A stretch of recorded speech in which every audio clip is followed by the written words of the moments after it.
que fazer quando um HD não está sendo reconhecido pelo computador ou pelo notebook? Hoje no Protocolo Tech vamos aprender a resolver tudo isso. Então vamos lá para a primeira dica. Verifique se está tudo bem instalado. No caso dos HDs normais, HD SATA normal, você tem que verificar se esse HD está com o cabo de energia bem conectado. Também existe um NVMe, verificar se ele está bem encaixado. Dica 2. Verificar se o HD aparece no gerenciador de dispositivos. Todo dispositivo ele tem que aparecer no gerenciador de dispositivo, seja no Windows ou em outros sistemas operacionais. É aí que a pessoa tem que perceber se ele está listado lá no gerenciador. Uma das primeiras coisas que se devem fazer para saber, né, se vai ser possível antes de formatar esse dispositivo. Não vai ser possível se ele não aparecer no gerenciador do dispositivo. Essa é a terceira dica. Formatar e adicionar a letra. Para que o disco apareça, tem que se formatar o disco, porque ele vem novo ou às vezes ele fica corrompido. Então, quando você formata, tem que se adicionar uma letra, seja qual for a letra, H, L, J, e quando você adiciona uma letra, é possível o sistema montar ele lá naquela parte do meu computador. A quarta dica, em muitos casos, se não aparecer, pode ser que tenha uma incompatibilidade. Sim, existem marcas, né, que podem ser incompatíveis até mesmo com o sistema operacional, dependendo se a pessoa está até usando ali, fazendo Hackintosh, às vezes pode ser incompatível. A marca também pode ser que não seja muito boa e pode apresentar incompatibilidade, dependendo também se o PC ou notebook seja antigo e você queira colocar um HD novo. Também existe um defeito, né, o defeito de fábrica e, por fim, a vida útil do HD. Se o HD tiver também apresentado um defeito, né, no fim da vida útil dele tem vários defeitos, travamentos, lentidão, não consegue copiar para o HD, copiar ou deletar. São todas as dicas que eu tenho para ensinar. Agora vamos para a parte mais prática. Eu tenho aqui o exemplo da instalação de um NVMe. Eu procuro instalar com o máximo de cuidado possível para que o dispositivo, né, seja reconhecido no computador. Pode ser um notebook, pode ser um PC também, né? Os computadores da China, normalmente eles têm assim, algumas vezes aparece compatibilidade. Tem que se observar isso, né? Caso o dispositivo não esteja conectando aí perfeitamente, a pessoa tem que às vezes tirar, reinstalar novamente para ver se é mesmo o dispositivo. Mas como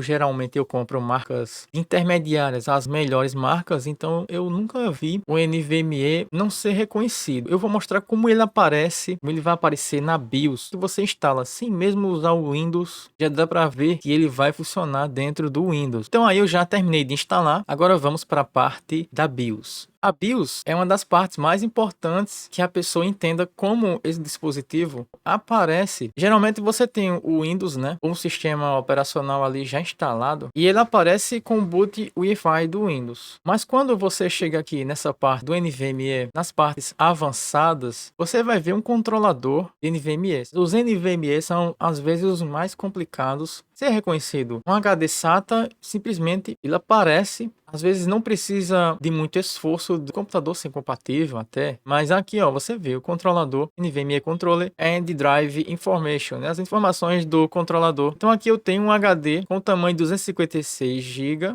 e a marca, né? Nós temos a marca Cuso e temos o dispositivo e o tamanho dele, 256 GB.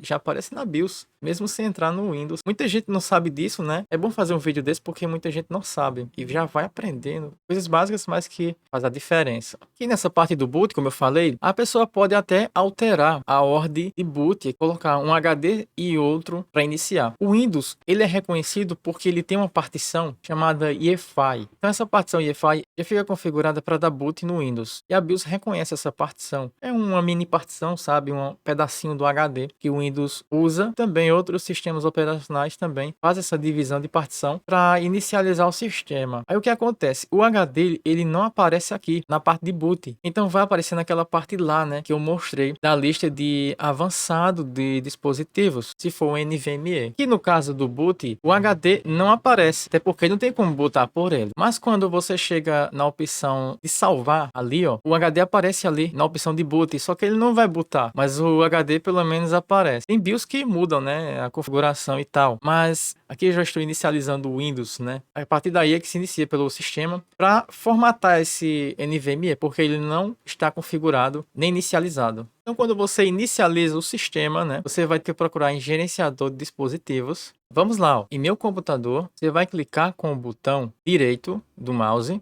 Você vai escolher a opção gerenciar. Na opção gerenciar, vai se abrir o gerenciador de dispositivos. E é isso que a gente quer, né? Vou maximizar e clicar aqui em gerenciador de dispositivos. E vamos procurar aqui sobre disco rígido. Então tem aqui embaixo, ó, os discos rígidos, o NVMe. Então o cuso está ali, né? O NVMe que eu acabei instalando no PC. Tem que aparecer assim. E antes disso, os NVMe's não aparecem assim, normalmente, para a gente formatar. Eles vêm zerados. Eles não são inicializáveis e a pessoa tem que clicar em inicializar. Note que aqui é a primeira inicialização. O NVMe não aparece montado no sistema. Aí vamos tentar resolver isso agora. Vamos lá, em gerenciar novamente. E aí, para resolver isso, né, do HD não aparecer ali, tem que se observar as etapas que eu acabei falando, né? Verificar se o controlador está funcionando. Então temos aí a parte do controlador, né, que a BIOS fornece para ele as informações. O sistema, no caso. Dá para se ver todas as informações. E o HD está ali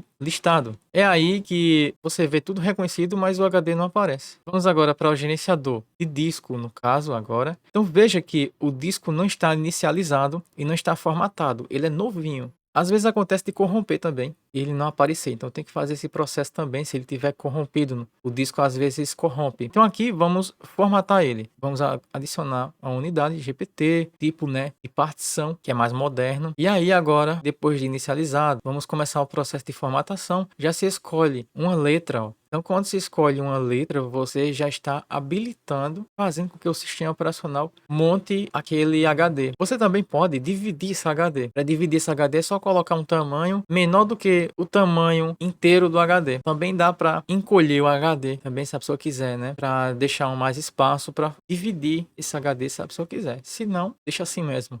E aí, quando se termina a formatação, hoje em dia é muito rápido, né? Formatou aí, ó, rapidamente. Então, aqui nós já temos completamente funcional, já para a pessoa utilizar ele e copiar os arquivos para cá, fazer também backups, né? Que é bem importante. Veja que HDs, eles geralmente duram em média aí, para mim, duram em média 7 anos. Então eu faço backups. Aqui eu vou fazer um teste de velocidade desse HD. Se tudo deu certo, o HD tem que fazer a leitura e escrita conforme comunica nas informações desse HD. Então vamos lá. Primeira leitura está na média aí, né? Mais de 3.000 megabytes por segundo. Essa leitura, né, no caso, temos aí um cache. Esse cache, ele é a velocidade, vamos dizer assim, máxima quando você pega um arquivo e demora alguns minutos ou segundos com a máxima velocidade. E depois essa velocidade está lá em cima, né? Essa velocidade está lá em cima, depois ela cai. Então, esse programa aqui, o Crystal Disk, ele vai mostrar para você essa média aí, né? No caso aqui eu estou colocando um arquivo para ser gravado,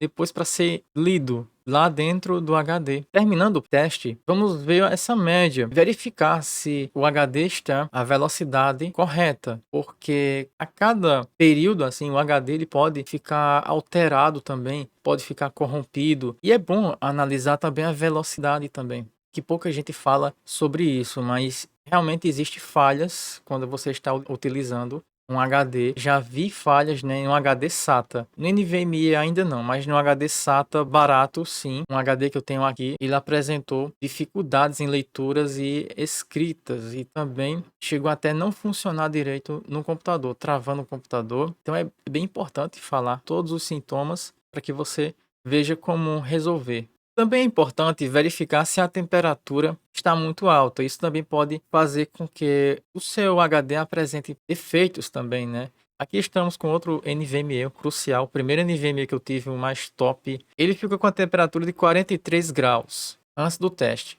Quando o teste inicia, a temperatura começa a aumentar um pouco, né?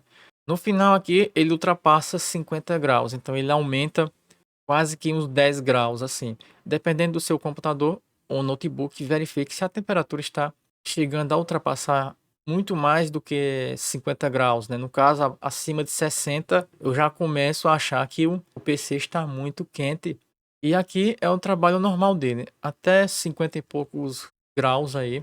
ele funciona. Eu acredito que ele tem uma longevidade muito boa, né? Com o passar do tempo aí, você vai ver que é o normal mesmo. Nessa média aí de 50 graus, eu acho que tá bom, dependendo da região onde você mora ou país também. E no final do teste aqui dá para ver que ele ficou nesses 50 graus, às vezes aumentou para 52. No máximo ali dá para ver que ele chegou a 56. No teste de temperatura que eu fiz, né, eu apontei o laser com o termômetro aqui e a temperatura está praticamente a mesma que mostrado pelos sensores, né, 42, 43. Quando eu vou lá para o programa, é apresentado também a mesma temperatura. Só não deu para medir fazendo a leitura e teste, mas é normalmente assim que esses NVMEs funcionam também. A temperatura é até parecida com HDs normais, né? Essa temperatura de 43 a 50 e poucos graus não pode ultrapassar, como eu falei, acima aí dos 50 e para 60 e pouco. Isso aí é o gabinete muito quente. Então esse foi mais um vídeo aqui no Protocolo Tech. Eu espero que você tenha gostado. Então até os próximos vídeos. Fui!